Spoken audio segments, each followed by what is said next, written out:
feel like everyone acknowledges '08 is like one of the best Olympics ever. Really? I think so, dude. Between Michael Phelps and Usain Bolt, both in '08, Michael Phelps cleaning up everything in swimming, setting the world record for golds, and then Usain Bolt setting the 1 and 200 record in the same year. I mean, that's it's tough to beat that in the Summer Olympics. If you Yeah. have a really eventful swim and a really eventful track and field, and Team USA basketball that year was probably the best team that they've ever assembled other than the dream team. It's probably the second best team that Team USA Yeah. has ever had. Yeah, Yeah. yeah, D Wade in his prime, Carmelo in his prime, LeBron in his prime. That was a ridiculous team. Yeah, Dwight Howard was Kobe, good. Remember how Dwight Howard was so good in Orlando at that time too. yeah, he was. Um, yeah, I watched a little bit, not as much, but I like the Olympics. I think too because in August, like it's a good like now that it's here, I feel like we're like the sports drought is over. Like last like month or so after the NBA finals, because I don't watch a lot of baseball. I think a lot of people listening probably don't watch a lot of baseball. You have this like month long drought of like basically nothing going on. And now the Olympics are here. The Olympics are going to be in full swing for like a month. And then when the Olympics start wrapping up, football's here. Football games yeah. being played. I mean, Gators kick off 8:31. So, Yeah, and then I think FSU plays Georgia Tech in Ireland the week before, so yep, yep. there's a week stretch. Yeah, I only care about track and everything else is kind of whatever to me. I'll turn on basketball if I see something on Twitter they're playing like today, but that's about it for me. Isn't that Uh, crazy? Florida State, Georgia Tech is less than a month away. yeah, That's yeah. I wild. mean, dude, they've already been at camp. They Yeah. started the same day as the Jags on Wednesday. That's So crazy. I mean, when the camp's here, you know football season's here. Yeah, yeah. Graham, let's talk about the Gator defense. Everybody talks about the offense, Billy Napier, Graham Mertz. Graham Mertz exceeded probably expectations that everybody thought of last summer. They didn't start good against Utah, but they were able to catch their groove at some points of the season. Scored a lot of points on Tennessee. They scored a lot of points against LSU, but gave up even more points to LSU than they scored.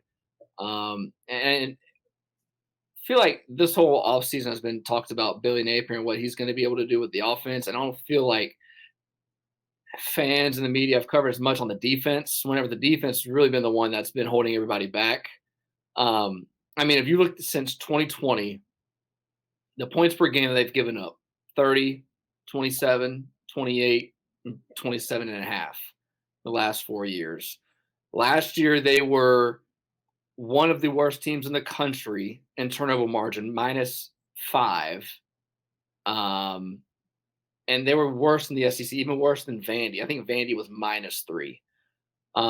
Also, on top of that, your safety was your leading tackler. So usually you want somebody in your front seven to be your leading tackler, meaning, they're the ones making a play, whether it be somebody in your D line, getting past the lineman, making a play or making a tackle, or your Mike linebacker usually, find the hole and stopping the run. Usually your safety being your leading tackler, meaning 10 guys in front of you are not doing their job and you're the last man of defense. Um, when you look at this defense, what do you think? One, do you think it's going to change this season? And number two, how does it change and how do they get better going into this season? Well, you said at kind of the end of the statement you were just making. You were talking about safety being the leading tackler, and that's not a good thing. I mean, anybody that watches football can picture any, there's exceptions, obviously, if you're, blitzing a safety or something like that. Like those plays happen once or twice a game at most. They're pretty rare. But typically, if a safety is making a tackle, that means you just gave up a 15, 20-yard game, most likely. Running back, wide receiver screen, whatever, or a downfield throw. Somehow the football made it past the front seven and got to the second and third level of the defense, and that's a problem, like you're just saying. And you sent me the show rundown a little while ago, and just to kind of get the gist of what we're going to talk about today, and something you sent me the defensive numbers you just listed, and you also said, where is it? It's about since 2020, they average over 160 yards rushing. Is that correct? Yeah. Yeah. Last So year's they good at 155, 175, 163, 170 the last 4 years. there's your answer right there. Okay, you asked me how do you make it better? That's how you make it better. Um, I don't care if you have nothing but 4 and 5 star DBs across the board at both corners, third corner when you're in when you're nickel, and both safeties. I don't care if those are some of the best recruits in the entire country. If you're giving up that type of yards on the ground, forget it. You're not going to have a good defense. In fact, you're going to have a horrendous defense. I mean, think back to the Kentucky game this past year when Ray Davis looked like Walter Payton when they played. I mean, look, Ray Davis is a good player, and Ray Davis is got drafted, I believe, and he's going to play on Sundays this year. And that he's a good player. He wasn't Bijan Robinson. Okay, this was like a pretty good, like top half of the league SEC back, and he's making you look like a high school defense. Okay, so let's backtrack even more. If we're talking about any given defense that's struggling in the run, who are we first going to think of? We're going to think of the D linemen and the linebackers, right? What is the front seven doing wrong to allow backs to get going like that and get to the second and third level, and then either make a DB miss and have a house call and have 60, 70-yard runs, or at least get 15, 20-yard runs? Why is that happening? I would probably blame recruiting right now. I mean, I've always kind of felt, correct me if you think I'm wrong here. I've always kind of felt when it comes to recruiting offensive versus defense, I think on offense, if you're a little bit outmatched in terms of star power, but you have a good play caller and you have a good offensive strategist, you can make up for some of that. I think defense is really, when you boil it down, it just comes down to dudes. Do you have the dudes or do you not? Particularly on the defensive line. Do you have guys that are winning up front, that are beating guards, that are beating tackles, getting to the quarterback on passing downs, and then on first and second down or run downs? Do you have guys that are plugging up run holes? And the answer for the Gators the last couple of years has just been no. And look, man, and flip it the other way. Games that Florida under Billy Napier have run the ball well. Games that Montrell Johnson has gotten going, that Trevor Etienne has gotten going. 2 years ago that Anthony Richardson got going on the ground. Those have a lot of times been games that they've either won or at least scored a lot of points on offense. Games that they've struggled to run are games that they have not looked so good on offense. So that's really what it comes down to, is stopping the run. And I think you had a guy like LJ McCray this year. LJ McCray was about as good of a defensive lineman as you could have recruited. I believe in Billy Napier recruiting at that top level. The question, and you sent this in the rundown as well, the question to me is going to be that second level of depth on the defensive line. I like the starters they've got. I like LJ McCray. I like Tyreek Sapp. I like Jamari Lyons. I like who they send out when the game starts.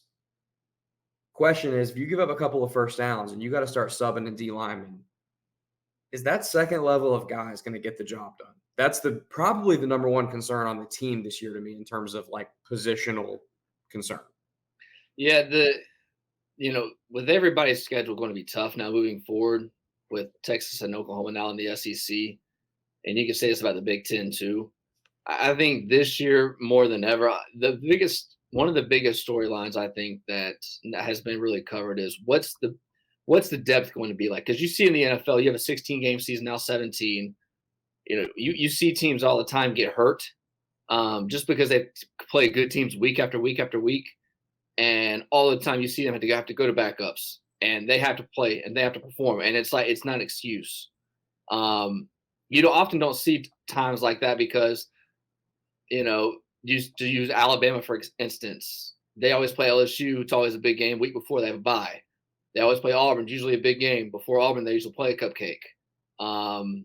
It doesn't seem like this year you have a lot tougher back-to-backs. In Florida's instance, the season's not that bad before the second bye week, before you play Georgia. But the depth is where, I was reading a piece.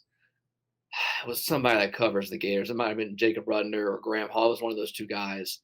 And they were talking about the depth, and they really like the depth they got. One of the guys you didn't mention was Grayson Howard, the guy from Jacksonville. Yep. play at South Carolina a year ago. They think that he's going to be a really big piece, and I even saw somebody say where he could be a household name when it comes to the SEC, like one of the better linebackers in the conference. Um, I think that's where it's going to come down to because it's going to be inevitable. You're going to have guys get hurt. It's just going to depend on when they get hurt, how long they get hurt, and when your twos come in, how good are they going to be? Because Texas has good twos, Georgia has good twos, Yep. um, LSU should have good twos, but what's Florida's? I Yeah. think that's the biggest question when you look at this season. So as you were talking, I just pulled up the projected depth chart right now. Obviously, Florida has released nothing yet because there's weeks to go left in camp, and they'll sort out who's probably going to be the starter, backup, whatever when the Miami game comes. But just so I could kind of sort of see how things might play out, and something that's popping out to me. Okay, so here's the front seven right now, and I'm just going to list you the names of guys that are going to get playing time this coming season. Um, D line and linebackers. Justice Boone, Tyreek Sapp, LJ McCray, Desmond Watson, Jamari Lyons, Cam Jackson, Joey Slackman, Caleb Banks, Kelby Collins, TJ Searcy, George Gums, um, Cameron James, Miles Graham, Shamar James, Grayson Howard, Derek Wingo. I just kind of listed you the people you're going to hear from throughout the season. The reason I just said a bunch of those names is because out of those names, let me check one more time. Out of those names, I believe I only listed 2 transfer portal guys, George Gums and Joey Slack. Oh, sorry, 3. Pup Howard as well, Grayson Howard. In my opinion, they've got 3, I think, that are going to be contributors between D line and linebackers. They needed about 5 or 6, in my opinion. When you consider the fact that what's the reason Dan Mullen is no longer the coach at Florida?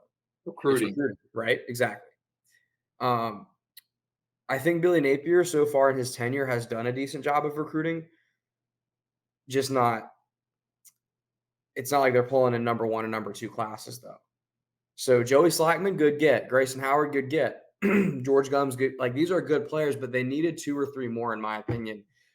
And back to your point, when your only cupcake on the entire schedule is Sanford, and that comes week 2. Man, it's to your point. I mean, you're not going to play a full season in the SEC, especially when the schedule for Florida is what it is, and expect all these guys to stay healthy. Someone's going to go down, okay? And we're saying the same thing here. It's just the depth of the front seven can be a big concern. I'm going to tell you right now, if it gets midway through the season and Kentucky had some running back go crazy and have 200 yards again, if Tennessee's ran all over them, if Texas A&M's running, if they're giving up a ton of yards in the running game, Billy Napier may as well pack his bags because he's not going to survive the season. Because if they're giving up a bunch of rushing yards, I guarantee you that's going to translate to them giving up big pass plays as well, and then having to be extra aggressive, having to send extra guys to stop the run, and ultimately getting beat worse over the top. And they're going to lose a lot of ball games because of that. Looking at the schedule last year, how many times do you think Florida gave up more than 30 points last year out of the 12 games they played?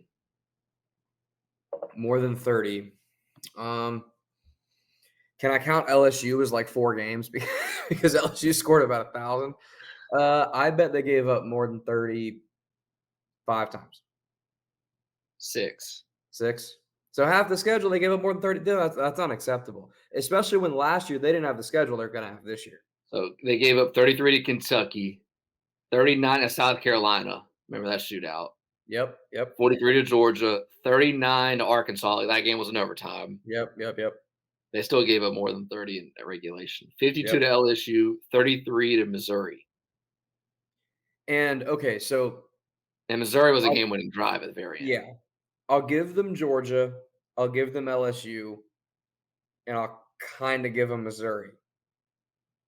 Other than that, the teams you just said were not exactly they were not exactly powerhouse offenses. No disrespect to the dude that just got drafted from South Carolina, Spencer Rattler. But that wasn't exactly Ohio State or Michigan on offense. You know what I mean? That wasn't exactly Oregon, right? Or Washington. It's like, LSU, you had the Heisman winner, and that Florida game probably helped seal the Heisman for him.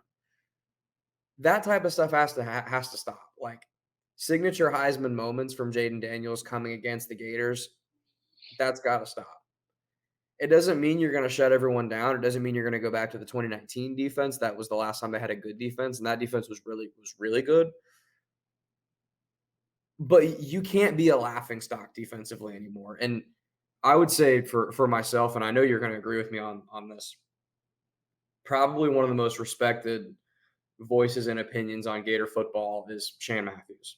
And I know you listen to Shane all the time and listen to what he has to say. He was adamant basically all year last year that the offense was not the issue. The offense was playing well. They were scoring points. They were being competitive enough to win a lot of these games that they lost. The defense was wide. By the end of the year, they were kind of an embarrassment. Yeah. I mean, these are the points they scored in the games they lost. Missouri, they scored 31. LSU, they scored 35. Against Arkansas, they scored 36. And that's in November. That's when you start wearing thin. And now, the one thing I noticed too, looking at all these games, I mentioned the Kentucky, South Carolina, Georgia neutral site, LSU, Missouri. All those games were on the road.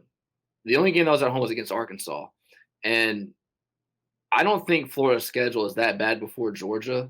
Um, that people are making it out to be just because of the new quarterbacks, the new coaches, or whatever. A lot of those games are at home. You have Tennessee on the road, but other than that, you have Miami at home, A&M at home, UCF at home. Kentucky at home. Yep, and Kentucky at home. And I wonder, bringing in all these new guys, having some coaching changes, what that's going to. I think that them having it at home is going to play a huge factor. I mean, a huge factor. And if you look at Napier's career the last 2 years, he's been fine the first 2/3 of the season. It's just after they hit that bye week, right when they play Georgia on, they're terrible. If you combine the last 2 years from Georgia on, they're 2-9, which is kind of crazy. Remember last year going into the bye week, it was like Florida's had a good year. They were Florida's five doing and all right. two. They were 5-2. Had just had that thriller of a win against South Carolina. Things were looking up. Like pretty much everybody understood that after the bye week, Georgia was going to throttle them. We all knew that. And then but looking after that, the thought was, okay, you got Arkansas coming up. I think you had Vanderbilt coming up. You hadn't played Vandy yet. Like, man, you could finish the year 7 or 8 wins and be respectable, go to a decent, but maybe find yourself in Jacksonville in the Gator Bowl, something like that, and feel pretty good about the end of 2023 heading into 2024. Of course, that's not how it shook out. It was really, really bad after that. That probably the worst. I don't even think probably. I'd say arguably the worst stretch of Billy Napier's tenure so far in Florida. Yeah, I was just looking back at 2022. I mean, we kind of forget 22. They lose to Georgia. They went on the road to beat A&M. They That was roll that, South. They roll South Carolina, and then they get beat by Vandy. yep. I forgot that was a November game, and then they lost to Florida State in that close on that Black Friday game.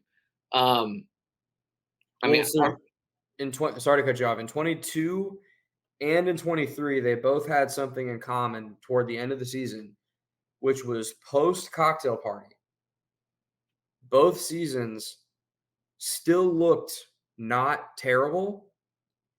And then both seasons, you had a devastating loss against a team you had no business losing to that changed everything in terms of narrative of how the season was going. In 2022, you just mentioned it. It was the Vanderbilt game. The season had not been bad up until that point. And to your point, the week before, they had a big win on the road against Texas A&M. Anthony Richardson was fantastic that game. Remember that huge touchdown run he had early in the game, like a 50-yard touchdown run? Those types of plays are why he was a top 5 pick in the draft. They looked phenomenal that game. And then you fast forward to 2023, you're still in decent spirits about the season. Yeah, Georgia beat you good, but they're arguably the best team in the country. And you're still feeling like you can finish out the year pretty strong.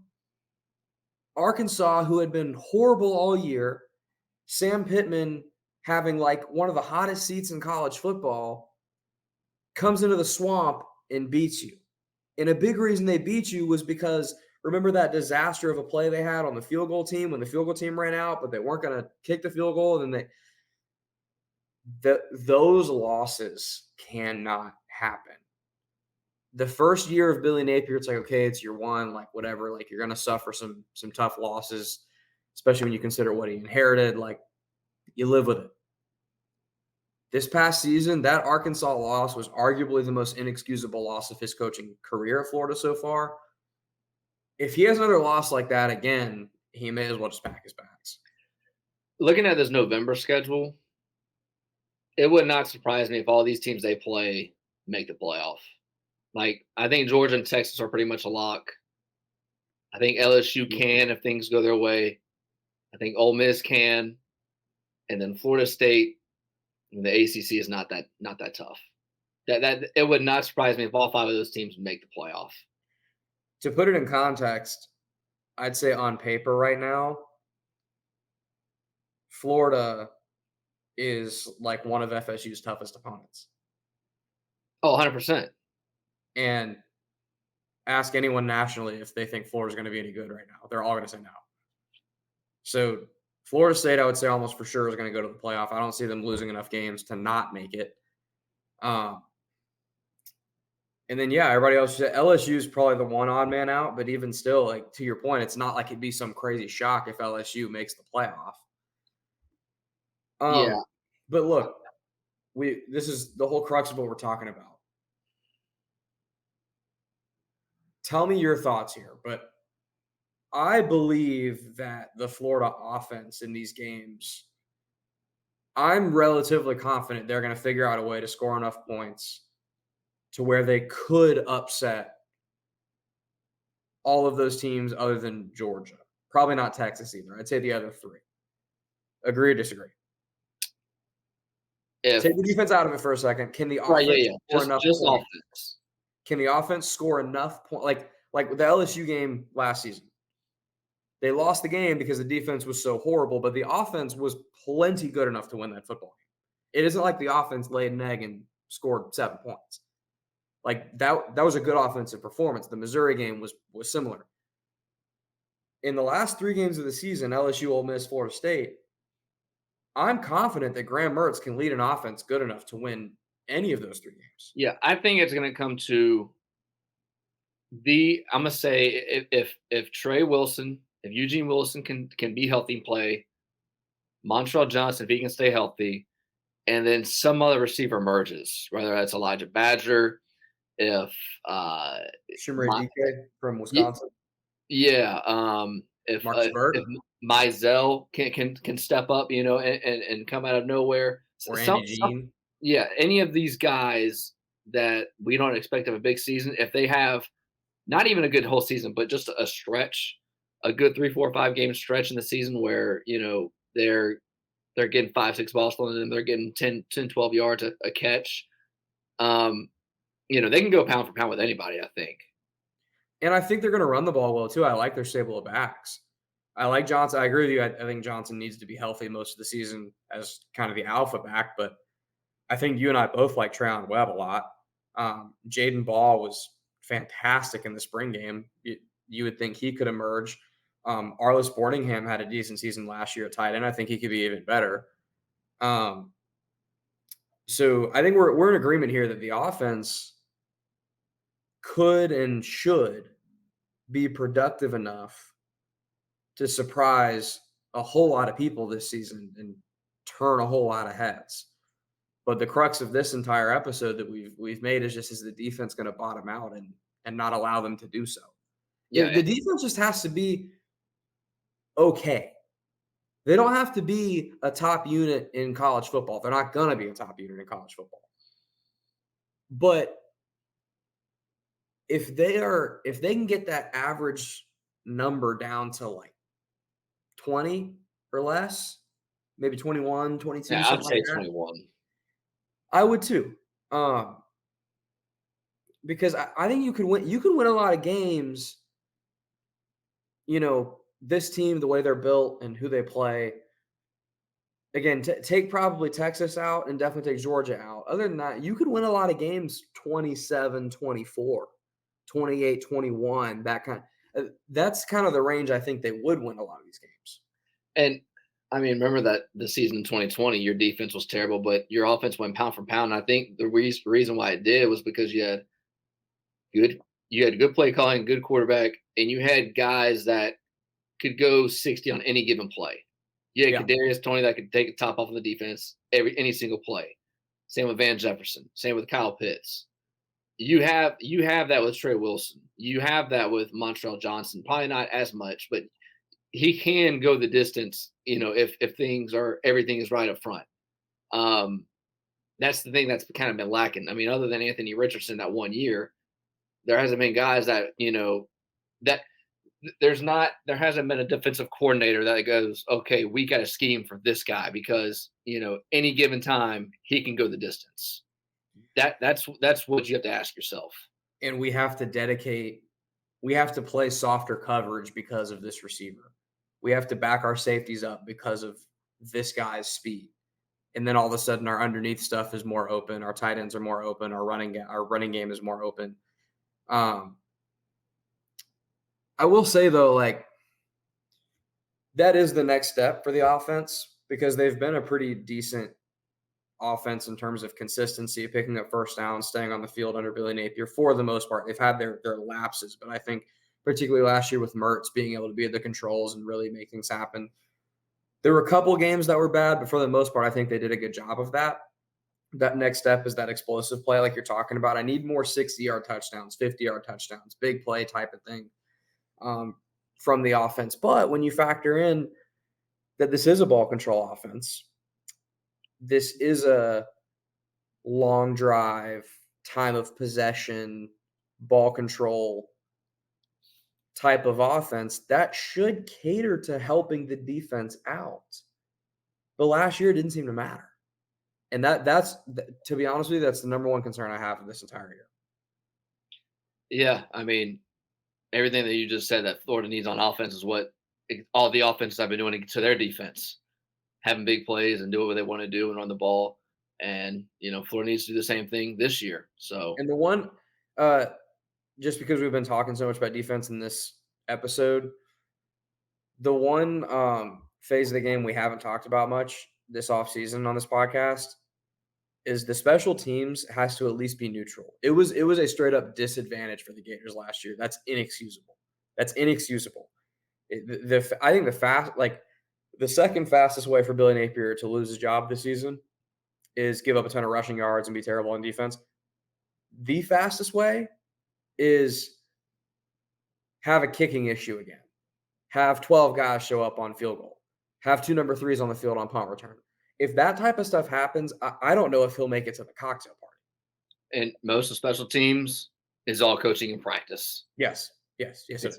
most of the time, it's all it is. If a kicker misses, that's on the kicker, obviously. But most of the time, it's usually because you don't spend time in practice valuing that, or you take it for granted, and then it shows up on Saturdays.